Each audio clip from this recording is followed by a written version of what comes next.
శ్రీ లక్ష్మీ నరసింహస్వామి జ్యోతిష్యాలయం స్త్రీ పురుషులకు ఎటువంటి సమస్యలకైనా 100% పరిష్కారం చూపబడును. ఫోన్ ద్వారానే జ్యోతిష్యం చెప్పబడును. మీ జీవితంలో ప్రతి ఒక్క సమస్యకి గురువుగారి దగ్గర పరిష్కారం కలదు. ఈ గురువుగారి దగ్గర ఎంతో మంది లబ్ధి పొందుతున్నారు. గురూజీ రామరాజు గారి ఫోన్ నంబర్ 8074513343. ధనుస్సు రాశి వారు కోటీశ్వరులు కాబోయే సమయం వచ్చేసింది. వెంటనే ఈ పని చేసి మీ కష్టాలు అన్నీ తొలగించుకోండి. ధనుస్సు రాశి వారు కోటీశ్వరులు కాబోయే ముందు వచ్చే సంకేతాలు ఇవే. మరి ధనుస్సు రాశి జాతకులకు కోటీశ్వరులు కాబోయే ముందు ఎలాంటి సంకేతాలు అనేవి కనిపిస్తాయి? మరి ఆ సంకేతాలు కనిపించినప్పుడు ధనుస్సు రాశి వారు ఏం చేయాలి? ఎలా వారి యొక్క జీవితంలో మార్పులను చూడాలి, అలాగే వాటిని ఎలా గుర్తించాలి, ఇవన్నీ కూడా మనం ఈ వీడియో ద్వారా తెలుసుకోబోతున్నాం. కాబట్టి వీడియోని ఎక్కడా కూడా స్కిప్ చేయకుండా చివరి వరకు చూసి పూర్తిగా మీకు అర్థమవుతుంది. వీడియోని లైక్ చేయడం, షేర్ చేయడం మర్చిపోకండి. మీ లైక్ అండ్ షేర్ మాకు మంచి సపోర్ట్ మరియు ఎంకరేజింగ్ గా ఉంటుంది. ధనుస్సు రాశి వారికి శని యొక్క అనుగ్రహం అనేది చాలా ఎక్కువగానే ఉంటుంది అని చెప్పుకోవాలి. ఎందుకంటే ధనుస్సు రాశి జాతకులు వారి యొక్క జీవితంలోకి అదృష్టం అనేది రాబోతుందని, అంటే కోటీశ్వరులు కాబోతున్నారు అనేటటువంటి విషయాన్ని వారు తెలుసుకున్నారు అంటే ఖచ్చితంగా వారి యొక్క జీవితం చాలా బాగుంటుంది. శని యొక్క అనుగ్రహంతో ధనుస్సు రాశి వారు ఎప్పుడూ కూడా వారి యొక్క జీవితంలో మంచి విజయాలను పొందుతారు. అదే శని గనుక వీరిపైన కోపించాడు అంటే ఖచ్చితంగా వీళ్ళు పడేటటువంటి కష్టాలు ఎవ్వరూ పడాలని చెప్పుకోవచ్చు. మరి అలాంటి యొక్క ధనుస్సు రాశి వారికి వారి యొక్క జీవితంలోనికి అదృష్టం అనేది వచ్చి మీరు కోటీశ్వరులు అవ్వబోతున్నారు అనడానికి ముందు ఖచ్చితంగా కొన్ని సంకేతాలు వస్తాయి. ప్రతి ఒక్కరి జీవితంలోనూ ఎదుగుదల అనేది ఖచ్చితంగా కావాలి. అలాంటి ఎదుగుదల కోసం ప్రతి ఒక్కరు కూడా ఎదురు చూస్తూనే ఉంటారు.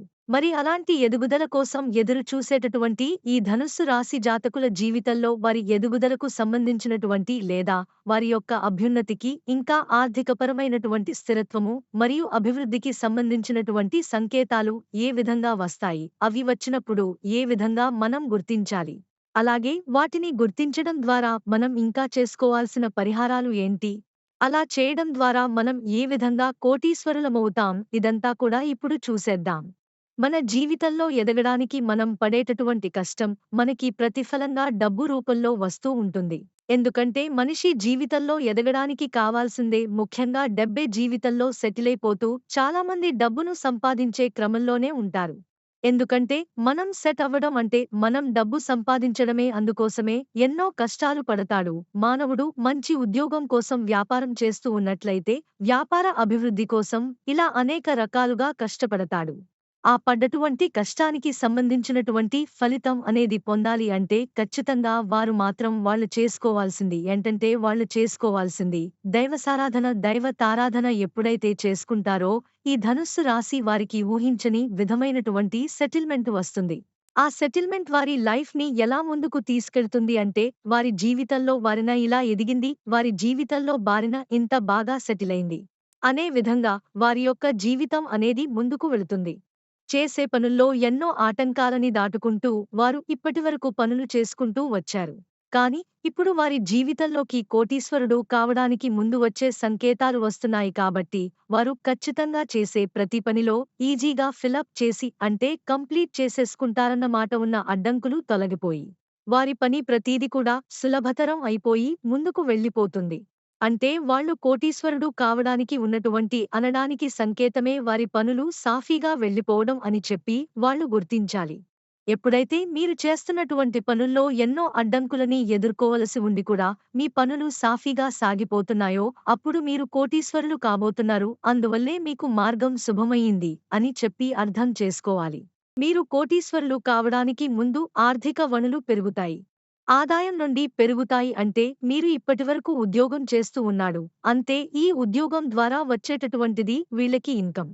కానీ ఇప్పుడు సడన్ గా ఏం జరుగుతుందంటే మీరు కోటీశ్వరులు కావడానికి ముందు మీకేం జరుగుతుంది అంటే మీకు ఓన్లీ జాబ్ కాకుండా కానీ లేదా జాబ్ తో పాటుగా మీరు వేరే వ్యాపారం దిశగా అడుగులు వేయటం కానీ, లేదంటే కనుక మీ ఇంట్లో వాళ్ళు కానీ మీ బంధువర్గంలో వాళ్ళు కానీ మీతో పాటు కలిసి వ్యాపారం చేద్దామని చెప్పి ప్రపోజల్ తీసుకురావడం కానీ, ఇలా ఆదాయ మార్గాలు అనేవి పెరగడానికి మీకు దారులు తెరుచుకుంటాయన్నమాట. అలా తెలుసుకున్నాయి. మీరు చేసేటటువంటి ఉద్యోగంతో పాటు మీరు వ్యాపారం మీద కూడా మీరు సంపాదించబోతున్నారు అని కనుక మీరు తెలుసుకున్నారు అంటే ఖచ్చితంగా మీరు ముందుకు వెళ్ళడానికి మార్గం దొరికింది అని అర్థం. అలా దొరికేటటువంటి మార్గంలో మీరు చేసేది ఏంటి అంటే మీరు ఆ మార్గాన్ని జాగ్రత్తగా సుఖము చేసుకుని ముందుకు వెళ్ళాలి అంటే ఆ మార్గాన్ని మీరు ఒడిసిపట్టాలి. అలా ఒడిసి పట్టి ఆదాయ మార్గాలు పెరిగాయి కాబట్టి, ఆదాయ వనరులు పెరిగాయి కాబట్టి, ఆదాయానికి సంబంధించినటువంటి దారులు తెరుచుకున్నాయి కాబట్టి, ఆ దిశగా మీరు అడుగులు వేస్తూ మీకు ఎవరైతే హెల్ప్ చేయడానికి వచ్చారో వాళ్ళ ద్వారా మీరు ఇంకా ముందుకు వెళ్ళేటటువంటి ప్రయత్నం కొన్నిసార్లు మన ఇంట్లో చాలా మార్పులు చోటు చేస్తూ ఉంటాయి. అలాంటి మార్పులను మనం గమనించుకుంటూ ఉండాలి. ఎందుకంటే చిన్న పిల్లలు అంటే చిన్న చిన్న పిల్లలు ఉంటారు కదా, చిన్న పిల్లల్ని దేవుళ్ళతో సమానం అంటూ ఉంటాం. ముఖ్యంగా ఆడపిల్లలైతే కనక శ్రీ మహాలక్ష్మి అంటూ ఉంటాం. మన ఇంట్లో మనం పని చేసుకుంటూ ఉంటాం కానీ సడన్గా ఒక ఆడపిల్ల పరుగులు పెట్టుకుంటూ మన ఇంట్లోకి వచ్చేస్తుంది. గల్లు గల్లుమంటూ గజ్జెలు చేత నిండా గాజులతో పరిగెత్తుకుంటూ వచ్చి ఆంటీ అంకుల్ అని మాట్లాడుతూ ఉంటారు. చిన్న పిల్లలు మీరు ఎప్పుడైనా గమనిస్తే కనుక ఇదంతా ఎక్కువ శాతం గ్రౌండ్ ఫ్లోర్స్ లో ఉండే వాళ్ళల్లో జరుగుతూ ఉంటాయి. అలా వాళ్ళ ఇంట్లోకి ఎవరైనా ఆడపిల్ల పరుగు పరుగున, అది కూడా సంధ్యా సమయంలో అంటే సాయంత్రం పూట పిల్లలు ఆడుకుంటూ ఉంటారు కదా, అలా ఆడుకుంటున్న టైంలో ఇంట్లోకి వచ్చేస్తూ ఉంటారు. అలా కనుక మీ ప్రమేయం లేకుండా, మీరు పిలవకుండా, అసలు మీకు ఎటువంటి సంబంధం లేకుండా, ముఖ్యంగా మీకు తెలియనటువంటి ఆడపిల్లలు పరిగెత్తుకుంటూ మీ ఇంట్లోకి వచ్చేశారు అనుకోండి, లక్ష్మీదేవి మీ ఇంట్లోకి రాబోతోందని అర్థం. అలా వాళ్ళు వచ్చి ఇంట్లోని ఎక్కడో చోటు దాక్కోవాలి అంటూ ఇల్లంతా తిరిగేస్తూ ఉంటారు.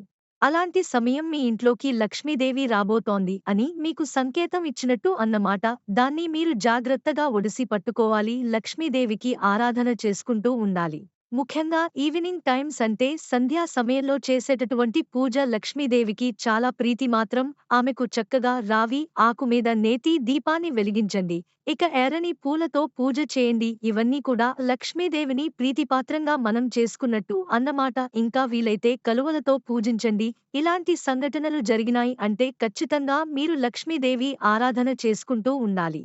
అలా చేస్తే కనుక మీకు లక్ష్మీ అనుగ్రహం అనేది కలుగుతుంది. తద్వారా మీరు కోటీశ్వరులు కావడానికి మార్గం ఓపెన్ అవుతుంది అని చెప్పి, ఎంతో కోరిక ఉన్నటువంటి వారు ఎవరైతే ఉన్నారో అలాంటి వారికి లక్ష్మీదేవి యొక్క ఆగమనం అంటే మీరు కోటీశ్వరులు కాబోతున్నారు అంటానికి సంకేతం దొరుకుతుంది. అదెలా అంటే ఇప్పటివరకు మీరు విజయసార్కి వెళ్లడం కోసం చేసిన ప్రయత్నాలన్నీ విఫలమైపోయాయి. ఎన్ని రకాల ప్రయత్నాలు చేసినా కూడా మీకు అసలు ఎక్కడా కూడా దారనేది దొరకట్లేదు. ఇక ఏ విధంగా చూసుకున్నా కూడా ఈ కనవసరం, మేము మాత్రం ముందుకు వెళ్ళలేము, మేము డబ్బు సంపాదించలేము, విదేశాలకు వెళ్ళలేము అనుకుంటున్న టైంలో మీ ఊహించని విధంగా ఎవరో ఒకరు చేయి అందించినట్టు మీకు ఎక్కడెక్కడ అయితే ఈ విదేశాలకు వెళ్ళడానికి సంబంధించినటువంటి అడ్డంకులు ఉన్నాయో అవన్నీ తొలగించడానికి అన్నట్టు మీకు హెల్ప్ చేయడానికి ఒక పర్సన్ వస్తారు. వాళ్ళు వచ్చి మీకున్నటువంటి అడ్డంకులన్నీ తొలగించడంతో పాటు మీరు ఉద్యోగం చేస్తున్నటువంటి ప్రదేశంలో మీరు విదేశాలకు వెళ్ళడానికి అనుకూలమైన పరిస్థితులు ఏర్పడడం, ఇవన్నీ జరిగి మీరు విదేశానికి వెళ్తారు. అలా వచ్చి చక్కగా మీరు విదేశీయానం చేయడం, అక్కడే మీరు 3 సంవత్సరాలు వెళ్లి ఉద్యోగం చేసుకుని వస్తే చాలు అనుకునేది కాస్త 5 ఏళ్ల వరకు మీకు చక్కటి అగ్రిమెంట్ జరగడం, వీసా కూడా ఇలా ఊహించని జరిగిపోతాయన్నమాట. అదంతా కూడా ఈ ధనుస్సు రాశికి సంబంధించిన వారికి జరుగుతుంది. అంటే మీరు కోటీశ్వరులు కావడానికి ముందు వచ్చేటటువంటి సంకేతాలను గుర్తించాలి. మరి ఇలాంటి సంకేతాలు వచ్చినప్పుడు మనం చేయవలసిన ముఖ్యమైన మొట్టమొదటి పని ఏంటి అంటే కనుక మొట్టమొదటి పని కేవలం మీరు దానధర్మాలు చేయటం, అలాగే గోశాలకు వెళ్లి గోమాతకు చక్కగా వ్రాసాను తినిపించడం, ఇంకా చెప్పాలంటే పెరుగన్నంలో చక్కగా మీరు బెల్లం ముక్క పెట్టి తినిపించడం. ఇంకా గోమాతకు ఏవైతే పెడితే బాగా ఇష్టంగా తింటుందో అవన్నీ కూడా పెడుతూ ఉండాలి. కొంతమంది అయితే గోమాతకి ఇష్టమైనవన్నీ పెట్టడానికి వాళ్ళకి వీలు పడదు కాబట్టి చక్కగా ఏం చేస్తారు, బియ్యం అవి నానపెట్టేసి బెల్లం ముక్క వేసి పెడుతూ ఉంటారు. కొంతమంది గోశాలకు ఎంతో కొంత చక్కగా మీరు గనుక సేవ చేశారంటే మీకు వచ్చేటటువంటి అదృష్టాన్ని ఎవ్వరూ ఆపలేరు కాబట్టి మీకు మార్గం తెరుచుకుంది, మార్గం సుగమైంది. మీకు ఓపెన్ అవుతున్నాయి డోర్స్, అంటే వెల్త్ డోర్స్ అనేవి ఓపెన్ అవుతున్నాయి అని సంకేతాలు మీకు వచ్చినప్పుడు వెంటనే గో సేవ్ చేయండి. ఇక అక్కడ చిన్న చిన్న అడ్డంకులు ఏవైనా ఉంటే అన్నీ తొలగిపోతాయి. మీరు కోటీశ్వరులు అవుతారు. సబ్స్క్రైబ్ చేసుకోండి. పక్కనే బెల్ ఐకాన్లో ఆల్ టైప్ చేయండి.